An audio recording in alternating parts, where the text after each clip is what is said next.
Hello friends, চিকু মাল্টিব্লগে আপনাদের সবাইকে স্বাগত জানাই। আজকে আপনাদের সাথে শেয়ার করব চিকেন কিমা দিয়ে চানা মশলা রেসিপি।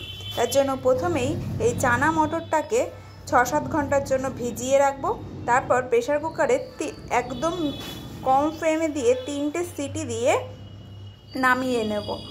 তারপর লাগবে আলুগুলোকে ছোট ছোট করে চৌকো চৌকো করে কেটে ভালো করে ধুয়ে নিতে হবে।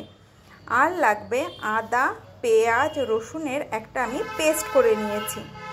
এবার চিকেনগুলোকে আমি ছোট ছোট করে টুকরো টুকরো করে কেটে নিয়েছি আর ভালো করে এবার ধুয়ে নেব। ধুয়ে নেওয়ার পরে কড়াইটা যখন গরম হয়ে যাবে তখন আমি সাদা তেল দিয়ে দেবো। সাদা তেল দিয়ে দেওয়ার পরে যখন তেলটা গরম হয়ে যাবে তখন জিরে ফোড়ন দেব। তার জন্য জিরে ফোড়ন দেওয়ার পর জিরেটা যখন হালকা লাল হয়ে যাবে তখন আমি আদা, রসুনের আর পেঁয়াজের পেস্টটা দিয়ে দেবো একে একে হলুদ গুঁড়ো, স্বাদ মতো লবণ, জিরে ধনের গুঁড়ো আর দিয়ে দেবো লঙ্কা গুঁড়ো। দিয়ে ভালো করে এটাকে কষাতে হবে আর সামান্য একটু চিনি দিয়ে দেবো, এতে স্বাদটা আরও ভালো হবে। দিয়ে ভালো করে এটাকে কষিয়ে নেব। যখন এটা তেল ছাড়তে শুরু করবে, কষা হয়ে যাবে, তখন আমি দিয়ে দেব চিকেন কিমা দিয়ে একটু কিছু সময় নাড়িয়ে নেব।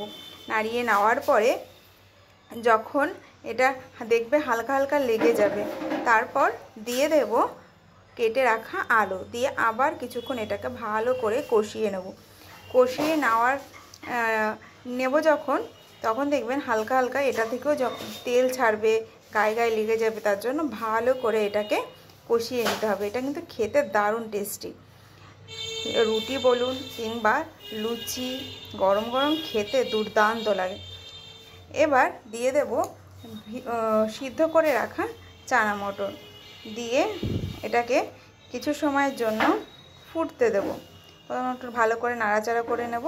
নেওয়ার পর একটু যখন এটা হালকা ফুটতে শুরু করবে তখন এটাকে একদম মিডিয়াম ফ্লেম দিয়ে কিছুক্ষণের জন্য চাপা দিয়ে রাখবো। এটা যখন ফুটে উঠবে দেখে নেব আলুটা সিদ্ধ হয়েছে কিনা। আলুটা সিদ্ধ হয়ে গেছে কিনা দেখে নেওয়ার পর এটা আর একটু কিছু সময়ের জন্য ভালো করে নাড়াচাড়া দিয়ে নেব।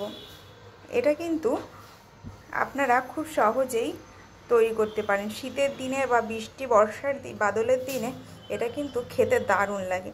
তো আমার যদি ভিডিওটা ভালো লেগে থাকে তাহলে অবশ্যই একটা লাইক, কমেন্ট, শেয়ার করে দেবেন। ধন্যবাদ।